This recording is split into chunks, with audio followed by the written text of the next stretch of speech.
sun-kissed village nestled between emerald green hills and shimmering rivers, there lived a young woman named Elara.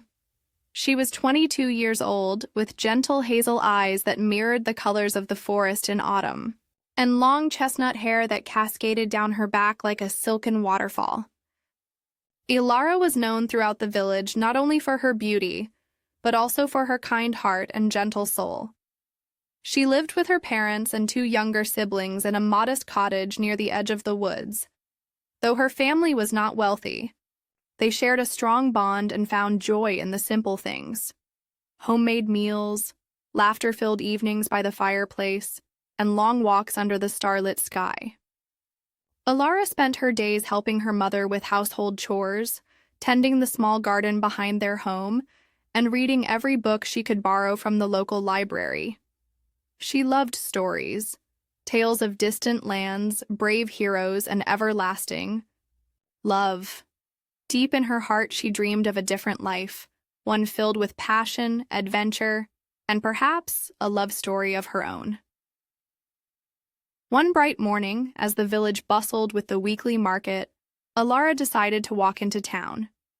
The market was alive with colors, sounds, and smells: freshly baked bread, ripe fruits, and the cheerful banter of villagers. As she browsed through a stall of old books, she noticed a young man across the square. He was tall and poised, with dark, wavy hair and striking green eyes that seemed to notice everything around him. He stood by a vendor, speaking kindly to an elderly woman and helping her carry her goods. Something about him drew Elara's gaze. Their eyes met briefly, and a spark passed between them, subtle but unmistakable.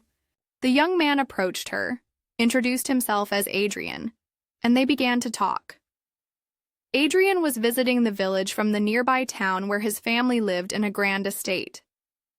His parents were wealthy landowners, known for their influence and business acumen. But Adrian didn't speak much about his family. He was more interested in Elara's thoughts, her favorite books, and her dreams. Over the next few weeks, Elara and Adrian found reasons to see each other often. They walked along the riverbanks, sat beneath willow trees, and talked for hours. Elara shared her dreams of traveling the world, of seeing the places she had only read about. Adrian, too, longed for a life beyond the expectations of wealth and duty. They laughed, confided in one another, and soon their friendship blossomed into something deeper. One late afternoon, as the sun dipped below the horizon and painted the sky in shades of orange and pink, Adrian turned to Elara. "I love you, Elara," he said softly. "You make everything feel real and beautiful. Will you marry me?" Tears welled in Elara's eyes. She had never imagined someone like Adrian would love her. "Yes," she whispered, heart pounding. "I love you too." But their happiness was short-lived. When Adrian told his parents about Elara, they were furious. His mother, Lady Mirabelle, was particularly harsh. "You cannot marry a village girl," she snapped. "She is beneath you, Adrian. What will people say?" His father, Lord Sebastian, was equally dismissive. "You must think of your future, our family's name. You need someone of status and wealth." Adrian tried to reason with them. "Elara is intelligent, kind, and strong. I love her." But his parents refused to budge. "If you marry her," his mother warned, "we will cut you off. No inheritance, no support." Elara was devastated when Adrian told her. "I don't want to come between you and your family," she said, voice trembling. Maybe this was just a dream. "No," Adrian insisted. "We'll find a way. I'll give up everything if I must." Elara's heart ached. She loved him deeply, but she couldn't bear to be the cause of his pain. Days turned into weeks, filled with uncertainty and sorrow. Her family tried to comfort her. "We want you to be happy," her mother said gently. But sometimes love isn't enough. Eventually, Elara made a painful decision. She met Adrian under their favorite willow tree. "Adrian," she said, holding back tears, "you must go. Build your life. I will always love you, but I can't ruin your future." Adrian's heart shattered. "I don't want a future without you," he said. But Elara kissed his hand and walked away, leaving both their hearts in pieces. Adrian returned to the town, grieving. He tried to drown himself in work, managing part of his family's estates, though he took no joy in it. Elara, too, tried to move on. She focused on her family, cared for her siblings, and volunteered to teach children in the village. Everyone admired her strength, but none saw the sorrow she carried. Time passed. Adrian and Elara exchanged letters occasionally, simple updates, polite wishes, but their hearts remained tethered to the memories they had shared. One winter, Elara's father fell gravely ill. She stayed by his side day and night, praying for his recovery. Adrian heard the news through a villager who visited town. Without hesitation, he rushed back to the village. He brought medicine, food, and his presents. When Elara saw him, her eyes filled with tears.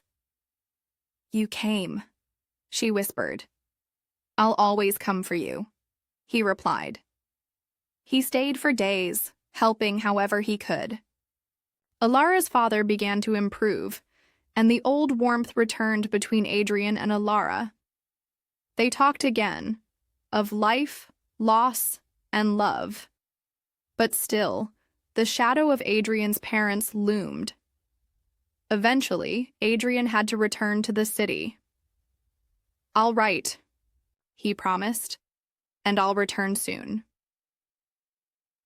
Months passed. Their letters became longer, more intimate. Adrian shared his struggles with his family, the business, and his dreams. Elara spoke of her work, her hopes, and her unchanging love. Adrian began investing in his own business, a trading firm that soon became successful. He saved enough to be independent. One spring, nearly 2 years after they parted, he returned to the village, stronger and more determined. He knocked on Elara's door, heart pounding. She opened it, surprised but smiling.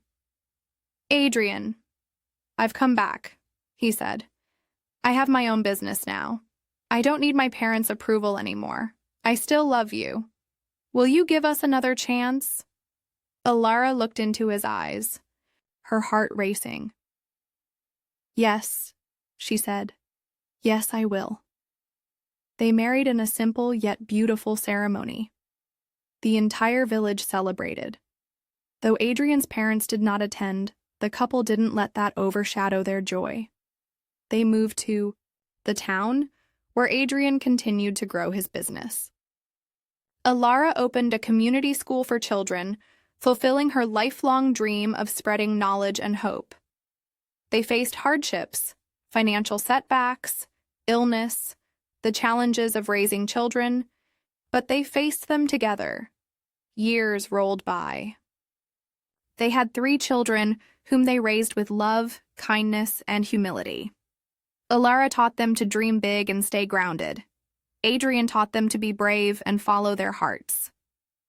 As time passed, even Adrian's parents softened. When their first grandchild was born, Lady Mirabelle visited. Seeing the joy and strength in Elara, she finally understood. "You've made my son happy," she said, "and you've built a beautiful life." Adrian and Elara forgave, but never forgot the past.